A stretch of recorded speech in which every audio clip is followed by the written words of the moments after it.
Hello and welcome to BIRKBECK online. We are looking at the subject of renewable transport, the synthesis of renewable gases and liquids for the energy and transport sectors. This is part of the module Energy and Climate Change, and my name is Jo. In part 1, we looked at cars, and now we're going to take a look at fuels. The main question is, to what extent will transport in future be electric drive, and what percentage will require the use of liquid and gaseous fuels? We're going to start by looking at how transport figures in global energy demand. This diagram from DNV-GL is a fairly realistic projection of what may take place between now and 2050. You can see that for the world primary energy supply by source, that is energy coming into the global economy, 54% will still be fossil fuels in 2050. This correlates quite well with the projections done by the International Energy Agency, the IEA, who take a look at different scenarios to suggest likely outcomes. One of the most important scenarios is the Sustainable Development Scenario, or SDS, which has become very popular and widely cited. The other key scenario up until this year was STEPS, the Stated Policies Scenarios, which was an attempt to model what would happen if all the commitments to the Paris Treaty were put into effect. Rolling these two scenarios forward to 2070, you can see that the STEPS scenario shows that fossil fuels will continue to play a major part in the global economy, whereas the SDS scenario shows a significant reduction.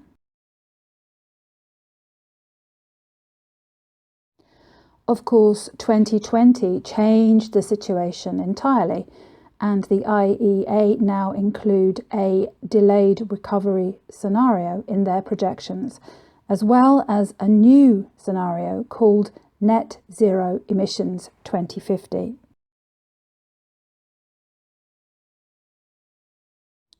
The NZE 2050 scenario is the only scenario that shows a big drop in the use of natural gas. This is an important development in projections, as there are some concerns that a heavy reliance on natural gas could be problematic. This diagram from the BP Annual Statistical Review of World Energy suggests that there may only be 50 years of gas left.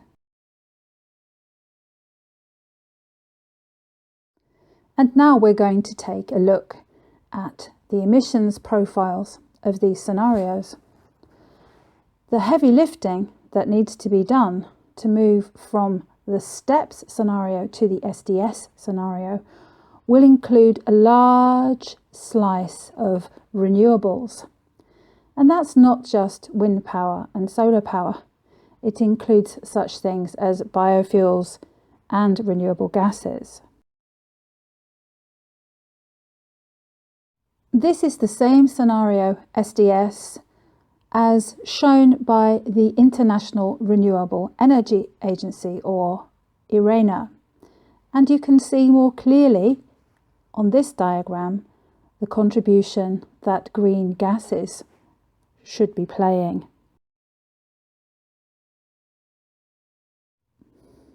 The drop in energy use in 2020 is very likely to be reversed, and the STEPS scenario is still valid. This means that in order to protect us from the ravages of climate change, we will need to do further work to implement more strict policies. It's good news from China, who have made a 2060 net zero statement, and other countries are going to follow suit. Raising ambition from the SDS to net zero will require a significant extra amount of work and investment.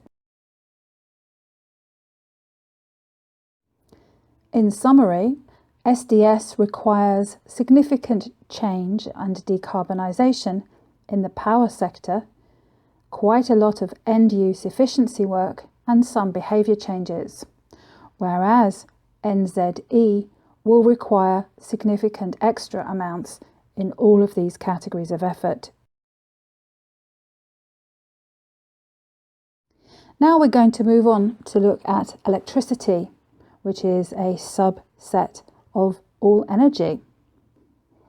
This realistic projection from DNV-GL shows that way more electricity will be added in the next few decades from such sources as solar power and wind power. Electricity supply could be up to 62% renewable by 2050. Although 2020 has dented investment in some parts of energy, it is still expected that renewables will make massive gains in the next decade. Renewable electricity is going to contribute much towards the global economy, and not just for those applications that use power. This slide suggests a significant chunk will be used for transport and for controlling temperature in buildings, as well as assisting with industrial effort.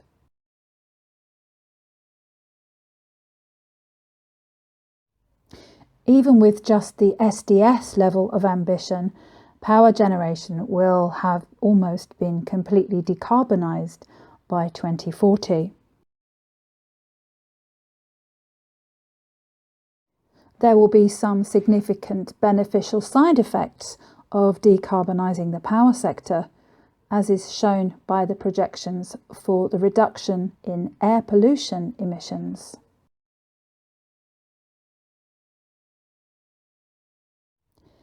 The trend is for renewable power to get progressively cheaper, and this will assist in its deployment.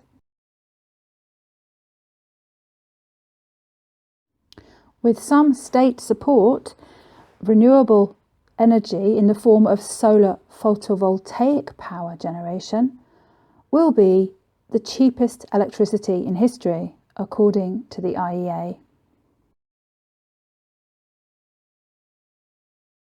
This raises the question of what will happen to the existing fossil fuel power plants. Can some of these power plants be repurposed, particularly as they have only been built very recently?